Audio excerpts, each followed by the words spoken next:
Bom dia a todos. Eu gostaria de primeiro cumprimentar a excelentíssima doutora Leandra, juíza presidente dessa sessão do júri. Gostaria de cumprimentar também os meus excelentíssimos colegas, doutora Adriana, doutor João, que compõem esta banca, representando o Ministério Público. Também cumprimento as excelentíssimas doutoras Beatriz, doutora Júlia, doutora Isabela, que compõem a banca defensiva da ré. E por fim, cumprimento os excelentíssimos jurados que compõem este tão importante Conselho de Sentença. Nesta manhã, senhores, nós estaremos tratando de um caso extremamente emblemático, dotado de crueldade, de frieza, dotado de um peso que só quem está no entorno consegue entender, visto que é uma tendência do ser humano, quanto mais afastado estiver do problema, mais apático ser. Mas nós não estamos afastados do problema, nós estamos perto, e neste momento nós estaremos julgando e decidindo sobre o que será de ser. Senhores jurados, nós temos duas realidades que nos são apresentadas neste caso. A primeira delas,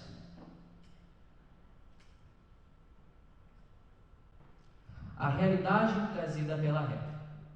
A primeira fala da senhora Maria Helena, quando ela é interrogada pelo juízo, é esta: sim, excelência, eu matei. Não é uma desculpa, é uma confissão.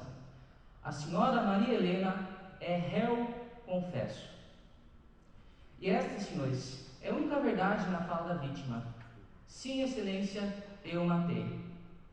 Porque como os senhores têm acesso aos processos que lhe foram dados, ela diz: eu não aguentava mais, eu estava desesperada. Essa é a realidade apresentada pela senhora Maria Helena. E qual então é a segunda realidade? Os senhores jurados se perguntam. A realidade constante nos autos, que é como a excelentíssima doutora Leandra nos apresentou. A denúncia constante nos autos. Consta nos autos que em 16 de setembro de 2024, por volta das 23 horas e 30 minutos, na residência localizada na Rua das Cores, número 210, desta cidade, a denunciada desferiu um golpe com uma marreta na cabeça de Paulo César de Almeida, seu marido, causando-lhe morte imediata. E segundo a investigação, a vítima encontrava-se dormindo. Essa é a realidade constante nos fatos, encontrados nos autos. Então, nós partimos para o que nós consideramos um esmiuçamento do que nos é apresentado. Da materialidade inequívoca, como os senhores lerão agora nesse presente instante. Como consta na sentença de pronunciamento, que os senhores também podem localizar nos autos, consta assim: a materialidade do delito está comprovada pelo laudo pericial de necrópsia, que constatou traumatismo craniano grave, decorrente de golpe único de marreta, bem como pelo laudo do local do crime, que descreveu a ausência de sinais de luta, indicando que o ataque ocorreu enquanto a vítima dormia. Materialidade inequívoca: o crime aconteceu, hoje uma mãe chora, um filho não tem mais o seu pai. Essa é a realidade constante nos autos. Da autoria inequívoca, a própria ré, a primeira fala da ré ao juízo: sim, excelência, eu matei.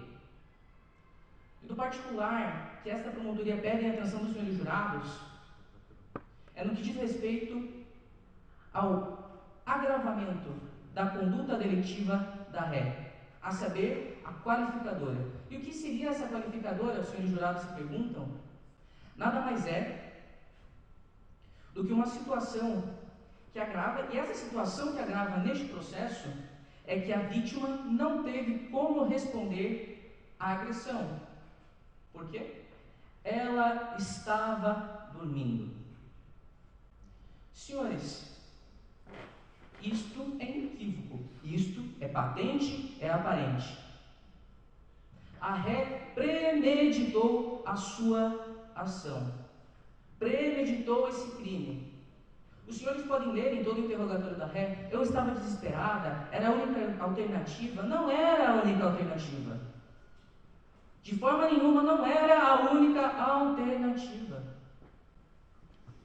Se de fato a ré estivesse descontrolada emocionalmente, estivesse em um momento de instabilidade, ela teria feito o que está constante nos autos, como relatado por Dona Elvira em um dos parágrafos do seu testemunho ao juízo, no que diz respeito a: em certa oportunidade, a senhora Maria Helena pegou uma faca e golpeou o braço do meu filho, o marido dela, causando-lhe um ferimento e, por consequente, uma cicatriz. Esse seria o cenário concreto de uma instabilidade, de um momento de grandes emoções. Ela então pegaria uma faca e atacaria Paulo. Não, o que ela fez? Esperar Paulo dormir, pegar uma marreta no quintal e então matar. E por que, senhores, eu digo que a única coisa que a ré falou em juízo, que é verdade, é: sim, excelência, eu matei. Porque, como pode ser de conhecimento de alguns dos senhores jurados, os únicos indivíduos, a bem dizer, entre muitas aspas, que prestam compromisso legal de dizer a verdade, é tão somente as testemunhas. A ré não precisa produzir provas contra si mesmo, não precisa ser fidedigna. E por que eu lhes digo isso, senhores? Por uma razão muito simples. Como os senhores já devem ter observado nos autos, a ré se declara como usuária de substâncias químicas, uma viciada. É uma palavra forte, eu confesso, inegável. Contudo, senhores, a ré alega no interrogatório que naquela noite, na noite do crime, na noite dos fatos, ela havia utilizado substâncias químicas. Contudo, isso vai contra tudo o que os autos nos apresentam. A ré não estava sob o uso de substâncias químicas. Eu lhes digo por quê. A Dona Elvira diz o seguinte: quando ela usava cocaína, ficava completamente fora de si. Ficava agressiva, gritava, quebrava coisas, xingava todo mundo. Enquanto Camila, sua irmã, dizia: Maria usava cocaína antes de se casar com Paulo. Ela tinha momentos de muita instabilidade, ficava nervosa, explosiva, às vezes discutia por qualquer coisa. Essa é a conduta de Maria quando estava sob o efeito de substâncias químicas. Contudo, como os senhores podem ver nos relatos, na denúncia, no próprio interrogatório da ré, Maria Helena não estava nesse estado de explosividade. Segundo ela estava morenga, ela estava apática, anestesiada. Ou seja, um efeito completamente oposto ao que nos é trazido pelas testemunhas. E é por isso que eu lhes disse, senhores, que os únicos que prestam compromisso com a verdade no interrogatório ao juízo são justamente as testemunhas, as pessoas que nos podem trazer um vislumbre da verdade. Maria Helena não estava sob o efeito de substâncias químicas. E além de não estar sob o efeito de substâncias químicas, estava dotada de livre vontade e consciência na hora do crime. Senão, não teria esperado Paulo dormir, não teria ido até o quintal, pego uma marreta e desferido um golpe na cabeça, causando-lhe morte imediata. Contudo, senhores jurados, como os senhores já devem ter observado, aqueles que fizeram uma leitura mais apurada dos autos, é inegável que a ré era sim vítima de violência doméstica. E esta douta promotoria se condói de todas as vítimas de violência doméstica. É uma chaga que assola a nossa sociedade inequivocadamente, como também era o caso da senhora Maria Helena. Contudo, senhores, o caso que nós estamos julgando, o caso que nós estamos apreciando, não é um caso de violência doméstica. De forma alguma. É um caso de homicídio doloso. É um homicídio com uma qualificadora, em que a ré esperou que a vítima fosse dormir, estivesse despreparada, para então ceifar a sua vida. E mais, senhores, como os senhores podem observar, nos autos constam um laudo pericial. Nesse laudo pericial, ainda se constata ainda mais que, de fato, a ré foi vítima de violência doméstica e agressões físicas. Isso é inequívoco. O próprio doutor que produziu o laudo pericial constata isso.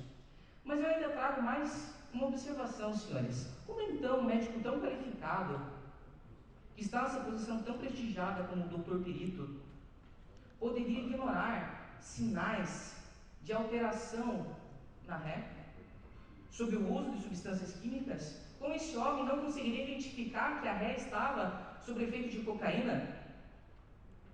É o que eu lhes indago, senhores. Não era a única saída.